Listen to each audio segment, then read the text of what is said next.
कुछ स्टूडेंट्स मेरे पास आके मिले, मुझसे कह रहे कि सर 11th मैनेज नहीं हो पा रही है। मैंने कहा क्या मतलब हुआ इसका? कि सर 12th पे फोकस करने के चक्कर में 11th का हम रिवीजन नहीं कर पा रहे हैं। मैंने कहा अच्छा। मैंने कहा क्यों नहीं कर पा रहे? सर टाइम ही नहीं दे पा रहे हैं। 12th करते करते कब रात से दिन हो जाता है, दिन से रात हो जाती है, पता ही नहीं चलता है।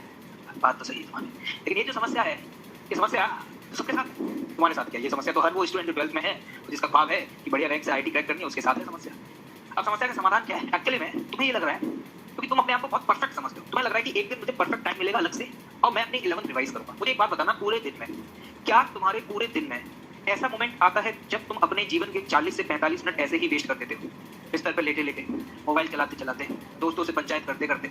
ऐसा लगभग 45 तो बहुत कम है। ये 45 तो उन आइडियल स्टूडेंट्स के लिए होता है और तुम में से कोई भी आइडियल नहीं है क्योंकि तुम तो रियल हो।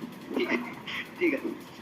मुद्दे की बात यह है कि पूरे दिन में, मैं तो 45 बोला, लेकिन तुम में से कुछ लोगों के लिए तो वो 2 से 3 घंटे भी होंगे जो अनप्रोडक्टिव आवर्स होते हैं तुम्हारे जीवन के। अनप्रोडक्टिव कैसे? खाना खाया तो अब लगता है, अंदर से मन करता है खाना खाया तो रेस्ट करना ही पड़ेगा। फिर वो रेस्ट स्टार्ट होता है, फिर 30 मिनट चले गए, ठीक है। फिर एकदम से सोच ही रहे थे पढ़ना स्टार्ट करें, एकदम इतनी देर में एकदम से मैसेज आ गया या नोटिफिकेशन पिन हो गया, अरे मोबाइल देखना पड़ेगा, ठीक है। इस तरीके से हम पूरे दिन में अपने काफी नंबर ऑफ आवर्स क्या कर रहे हैं? वेस्ट कर रहे हैं। अगर वो आवर्स जो नॉन प्रोडक्टिव आवर्स हैं उनको तुमने बचाना शुरू किया, तुम तो ये सोचो, तुम ये शेड्यूल बनाओ। जो लोग शेड्यूल बनाते हैं ना, इस दिन ये करूंगा, इस दिन ये करूंगा, वो बस शेड्यूल ही बनाते हैं और बाद में जाकर के काउंसलर बन जाते हैं, ठीक है। या फिर टाइम टेबल बना रहे होते हैं, लोगों को दे रहे होते हैं, ठीक है। शेड्यूल वीडियो कुछ नहीं होता। 12th में जैसे टाइम मिला सांस लेने का भी, अरे 12th पढ़ते पढ़ते थक गए, मन नहीं करना पढ़ने का, 11th पढ़ेंगे, ठीक है। फिर सवाल 11th के करने, ये है तरीका। तो मैं सोच रहा हूँ एकदम से अच्छे से बैठ करके करूंगा, अलग से टाइम निकालूंगा, फिर नोट्स पढ़ूंगा, वो नहीं होता, ठीक है। तो तुम्हारे नॉन प्रोडक्टिव आवर्स है ना, उनको यूटिलाइज करना शुरू करो। जैसे ही तुम्हारे दिमाग में बोरिंग फील होने लगा, यार ये नहीं कर रहा, वो नहीं कर रहा, या बैठे हुए हो, हर एक मिनट को यूज करना शुरू करो। हर एक एक सेकंड तुम्हारे लिए बहुत इंपॉर्टेंट है। तुम दिमाग में ये रखो कि मुझे अपने लाइफ का एक सेकंड भी वेस्ट नहीं करना। एक टास्क करते करते बोर हो गए, दूसरा टास्क शुरू करो। ऐसे करोगे ना तभी 11th मैनेज हो पाएगी। अदरवाइज 12th में जैसे जैसे आगे बढ़ेंगे ना, होमवर्क बहुत ज्यादा मिलने लग जाएगा, क्लासेस की फ्रीक्वेंसी बढ़ जाएगी और फिर तुम्हारे लिए 11th को रिवाइज कर पाना क्या हो जाएगा? चैलेंजिंग टास्क होगा। और 11th तो मैं ही करनी है, मैं तुम्हारी कोई मदद नहीं करता, मैं मदद करूंगा इसमें। 12th मुझ पे छोड़ दो, बिंदास करो, ठीक है। एकदम अंदर तक उतर जाएगी, ठीक है, उसकी टेंशन मत लो। लेकिन 11th की टेंशन तुम्हें खुद लेनी पड़ेगी। मैं चाह करके भी कुछ नहीं कर सकता, मैं चाह करके भी उसमें तुम्हारी कोई मदद नहीं कर सकता। तुम्हारे अंदर अगर ड्राइविंग फोर्स है, तुम्हारे अंदर अगर मोटिवेशन है तो तुम कर लो, और नहीं है तो तुम जानो, मैं उसमें मदद नहीं कर पाऊंगा। मैं ऐसा भी नहीं है रोज तुम्हें चेक करूं कि तुमने 11th कितनी पढ़ी, क्या क्या टास्क कंप्लीट कर लिए। ऐसे बोल सकता हूं पढ़ लो, पढ़ो या मत पढ़ो ये तुम जानो, ठीक है। तो मुद्दा ये है कि अगर अंदर आग है तो भैया खुद अपने लेवल पे मैनेज करो और परफेक्शन का इंतजार मत करो। Perfection is like a myth, वो कभी नहीं आएगा, आ ही नहीं पाएगा। और उस दिन का अगर इंतजार कर रहे हो तो ऐसे पूरा सेशन निकल जाएगा और पता भी नहीं चलेगा और तुम इंतजार ही करते रह जाओगे।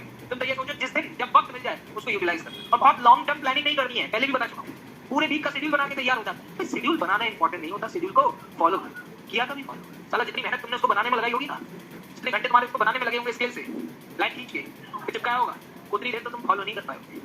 तो मुद्दा ये नहीं है। जो लोग शेड्यूल ज्यादा बनाते रहते हैं वो ड्रामेबाजी करते हैं, है ना। लोग मेरे पास आते हैं ना कि सर शेड्यूल बना दो चाटे मारता हूँ पहले तो मैं, इसलिए आना नहीं। सर स्टडी शेड्यूल मैसेज चले रहते हैं रोज टेलीग्राम पे, सर मेरे लिए एक शेड्यूल बना के दीजिए, एक शेड्यूल। अरे फालतू की नौटंकी करते हो, ये सब कुछ नहीं होता, ड्रामेबाजी है, ठीक है। हाँ वो बात अलग है, मैं एक वीडियो जरूर बना दूंगा how to make the schedule, लेकिन वो उन लोगों के लिए जिनको सेलेक्ट नहीं होना, क्योंकि उनको इन्हीं सब चीजों में मजा आता है, ठीक है। उन्हें यही सब करना, ठलवा लोग हैं वो। मुद्दे की बात यह है कि भैया मैं जो शेड्यूल बनाऊंगा वो तुम थोड़ी फॉलो कर लोगे, ठीक है। मैं अपने हिसाब से बनाऊंगा, मैं अपनी एनर्जी के हिसाब से बनाऊंगा। मेरी एनर्जी और तुम्हारी एनर्जी में जमीन आसमान का डिफरेंस है, ठीक है, ठीक है। तो मुद्दे की बात यह है कि मुद्दे की बात यह है कि हम हर दिन, हर अगले दिन का शेड्यूल बनाए। बस शेड्यूल मतलब बस टास्क बनाए कि अगले दिन मुझे क्या क्या कवर करना है। उसका अगले दिन क्या होगा पता नहीं, उठो उस टास्क को कंप्लीट करने में पूरी एनर्जी आगो, तो देख लो कितना बचा है कितना रह गया। फिर अगले दिन फिर शेड्यूल बनाओ, ऐसे हर दिन बनाओगे तो हो सकता है कि शायद पहुंच जाओ। मान लो हर दिन 10 टास्क हैं और तुम कोशिश करते रहोगे, एक एक स्टेप करके आगे बढ़ते रहोगे, पता भी नहीं चलेगा कि कब अपनी मंजिल पे पहुंच जाओगे। बैठ करके बहुत लॉन्ग टर्म प्लानिंग करोगे, कुछ भी होने वाला नहीं है। ये सिंपल सा सिद्धांत है भैया। जितने भी स्टूडेंट जो बहुत ताबड़तोड़ करके आते हैं एग्जाम्स में, मैंने उनको कभी ड्रामेबाजी करते हुए नहीं देखा। इस तरह की जो जनरली लोग करते रहते हैं कि सर शेड्यूल क्या होना चाहिए, होना है सिंपल सा, उठा आयो क्यों आयो पता है, बताने की जरूरत है क्या? नहीं। मतलब तुम्हें अपने जीवन का हर एक मिनट यूटिलाइज करना है। मन जाएगा बार बार, छोड़ो आराम कर लो, नहीं सुननी ही नहीं है उसकी। शुरुआत में तो थोड़ा बुरा लगेगा, बाद में वो तुम्हारी बात मानने लग जाए। बस ये सोचो कि कैसे भी करना है, ये मत सोचो नींद नहीं आ रही लेट गए आधा घंटा टाइम पास करते रहे, ना सो रहे ना जग रहे, ना जग रहे ना सो रहे हैं, क्या कर रहे हैं? बस लेटे हुए हैं, सोच रहे हैं जीवन के बारे में। क्या सोच रहे हो, क्या चल रहा है? कुछ नहीं है तुम्हारे जीवन में, एम्प्टी स्पेस है, इसके बारे में सोच रहे हो, टाइम वेस्ट कर रहे हो अपना, ठीक है। वाली पुलाव बना रहे हो, टाइम टेबल बना रहे हो, अरे कुछ नहीं टाइम वेस्ट कर रहे हो। फिर उसके बाद नींद नहीं आई, आधे घंटे बाद दोबारा उठ के बैठ गए, फिर मोबाइल चलाने लग गए, फिर मोबाइल चलाते चलाते पता नहीं कब कहाँ हो गए, 1-2 घंटे ऐसे वेस्ट हो गए, फिर लग रहा है कोटा क्यों आया था। और फिर उसके बाद वापस वो एक ड्रामा नौटंकियां चल रही है फालतू की यार। ये सब नहीं करना, सिंपल सी बात है, ठीक है। ये सब ड्रामेबाजी करनी ही नहीं है यार, ठीक है। नींद नहीं आ रही, ये सोचना शुरू कर दो आज आईयूसी में क्या पढ़ाया था, 5 मिनट दबोगे जब नींद आ जाएगी। और नहीं आएगी तो बढ़िया है ना, सोचते सोचते आईयूसी के बहुत सारे टॉपिक्स तो क्या हो जाएंगे, याद ही हो जाएंगे, क्योंकि आईयूसी जैसे सब्जेक्ट होते हैं उसमें बहुत सारी चीजें हमें मेमोराइज करनी पड़ती है, इन्फॉर्मेशन बेस्ड होते हैं। इवन आगे जाकर के ऑर्गेनिक केमिस्ट्री में भी ऐसी बहुत सारी रिएक्शंस होंगी that is like information based, जो तुम्हें याद रखनी पड़ेगी। जनरली तुम जैसे स्टूडेंट्स के साथ प्रॉब्लम क्या होती है, सब जो चीजें अंडरस्टैंडिंग वाली होती है वो मैं समझ लेता हूँ, ये रट्टा रट्टा मुझसे नहीं हो पाता है, स्टाइल तो पूरी मारते हैं समझने वाली भी कुछ समझ में नहीं आती है वैसे लेकिन स्टाइल पूरी है ना। सर केमिस्ट्री हो नहीं पारी, क्यों नहीं पारी? अरे सर वो याद करने वाला कॉन्सेप्ट कुछ होता ही नहीं है, नॉट एट क्या है ये सब, ठीक है। इस तरीके से मुद्दे की बात ये है कि हर टाइम, हर मिनट को, हर सेकंड को यूटिलाइज करने का तरीका यही है। पढ़ने का तरीका ये नहीं होता कि सामने कॉपी पेन होगा तभी पढ़ाई होगी, पढ़ाई तो चलते फिरते खाते पीते कभी भी हो सकती है, ठीक है। तुम्हें तो सिर्फ सोचना है, ठीक है। आज क्लास में क्या पढ़ाया, जस्ट रिकॉल करना शुरू करो, रिकॉल करोगे धीरे धीरे हो सकता है 60 to 70% चीजें बिना क्लास नोट देखे क्या हो जाए, रिकॉल हो जाए, ठीक है। और इस तरीके से अगर पढ़ना तुमने शुरू कर दिया ना, तुम्हारी जो ब्रेन की स्किल पावर है ना वो इतनी स्ट्रांग हो जाएगी, तुम्हारे सोचने की ताकत इतनी बढ़िया हो जाएगी, जो तुम्हें बीमारी है ना वो गजनी वाली शॉर्ट टर्म मेमोरी लॉस वो बंद हो जाएगा यार, ठीक है। तुम्हें चीजें लॉन्ग टर्म तक याद रहेंगी।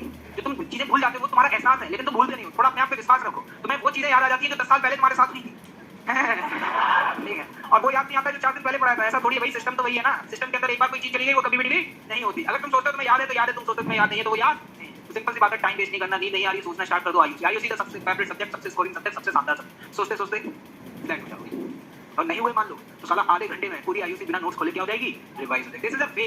इसी तरीके से स्मार्टनेस दिखाई जाती है। गधों की तरह लगे पड़े हैं, मैंने इसको हो नहीं पा रहा, रोज सुबह शाम वही नौटंकियां चल रही हैं। ये ड्रामेबाजी करना बिल्कुल क्या करो, बंद करो। कोई शेड्यूल बनवाने नहीं आएगा पूरे सेशन, क्लियर है बात? समझ में आ गई? ठीक है, चलिए आगे बढ़ते हैं। क्या ये समझ में आए? पानी वानी बढ़ रही है तो